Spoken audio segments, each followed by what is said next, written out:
આપણે રોડ રસ્તા ઉપર કે કોઈ પણ આમ જાહેર જગ્યા હોય ત્યાં અમુક એવા લોકોને જોઈએ જેને ઔપચારિક ભાષામાં અસામાજિક તત્વો કે આવારા તત્વો કહેવામાં આવે છે, ત્યારે આપણા સભ્ય સમાજના ચિત્ર પર આ લોકો એક આમ ડાઘ સમાન દેખાય છે. અને આવા લોકોને જોઈએ એટલે એમ થાય કે શું આજ આપણા દેશનું, આપણા સમાજનું, આપણી સંસ્કૃતિનું ભવિષ્ય છે? ત્યારે આ પ્રશ્નનો આંશિક જવાબ હા છે. પણ આજ આપણા દેશનું, આપણા સમાજનું, આપણી સંસ્કૃતિનું ભવિષ્ય છે એવું નથી. આના સિવાય પણ એવા કેટલાય દીકરા દીકરીઓ છે જે પોતાના દેશ માટે, સમાજ માટે, ઘર પરિવાર માટે અથાગ પરિશ્રમ કરે છે. એ હીરાઓ કદાચ એટલા ચમકતા નથી, પણ અને એનું કારણ એ છે કે એમની ચમક કદાચ એમના પરિવાર કે સમાજ પૂરતી જ સીમિત રહી જાય છે. પણ હા, એ લાખો કરોડો દીકરા દીકરીઓ માટે આદર્શ જરૂર બની શકે છે.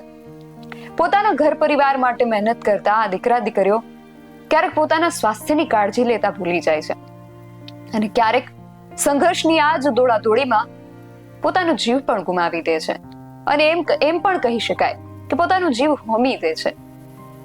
કોડીનારના એક ગામમાં આવી જ ઘટના બની છે, જ્યાં હજુ 10 મહિના પહેલા પરણેલા એક નવયુવકે સપનાની એવી દોડ લગાવી જે પૂરી જ ન થઈ. શું છે સમગ્ર વિગત જાણીએ આ અહેવાલમાં. જય હિન્દ BSI TV ન્યૂઝ પર આપની સાથે હું છું નિધિ ગઢવી. હાલ ગુજરાતભરની અંદર પોલીસ ભરતીની શારીરિક કસોટીઓ ચાલી રહી છે.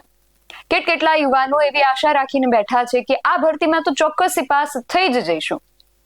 આવી જ કંઈક આશાઓ લઈને કોડીનારના વડનગર ગામના નીતિન ચૌહાણ નામના યુવાન પોતાના ગામથી ગોંડલ પરીક્ષા આપવા માટે આવે છે. ભરતી માટે 2 દિવસ પહેલા જ મિત્ર સાથે ગોંડલ પહોંચી જાય છે, પણ એમની પરીક્ષા ગઈકાલે એટલે કે 2જી તારીખે હતી. ગઈ ભરતીમાં પણ એમણે ખૂબ સરસ પ્રદર્શન કર્યું હતું. ત્યારે PSI ની પરીક્ષા આપી હતી, જેમાં ગ્રાઉન્ડ માટે જુનાગઢમાં પરીક્ષા આપી, એમાં પાસ થઈ ગયા. એટલે પછી રાજકોટમાં લેખિત પરીક્ષા આપી, પણ એમાં 220 ની જગ્યાએ એમને 217 માર્ક્સ આવ્યા, એટલે માત્ર 3 માર્ક્સ માટે રહી ગયા. છતાં તેમણે હિંમત ન હારી અને ફરી પરીક્ષા આપવા માટે તૈયારીઓ શરૂ કરી દીધી. આ ભરતીમાં પણ હોશે હોશે ફોર્મ ભર્યું. પરીક્ષાની તારીખો આવી. એમને 2જી તારીખે ગોંડલમાં શારીરિક કસોટી આપવાની હતી. પહોંચી ગયા ગોંડલ. ગોંડલના SRP ગ્રાઉન્ડમાં પરીક્ષા આપી. 25 મિનિટમાં 5 કિલોમીટરની દોડ પૂરી કરવાની હોય એને એમણે 23 મિનિટમાં જ પૂરી કરી લીધી. જેવી પરીક્ષા પૂરી થઈ કે આ યુવાન પોતાના મિત્રના રૂમ તરફ જવા નીકળ્યા. રૂમ તરફ જઈ રહ્યા હતા ત્યાં જ છાતીમાં દુખાવો પડ્યો. એમની સાથે આવેલા અન્ય જે 6-7 મિત્રો હતા એ લોકો એને તાત્કાલિક બાઇક પર સિવિલ હોસ્પિટલ લઈ ગયા. સિવિલ હોસ્પિટલમાં એમની તાત્કાલિક સારવાર શરૂ કરવામાં આવી, પણ કમનસીબે ટૂંકી સારવાર દરમિયાન જ આ આશાસ્પદ યુવાનનું મોત થઈ ગયું.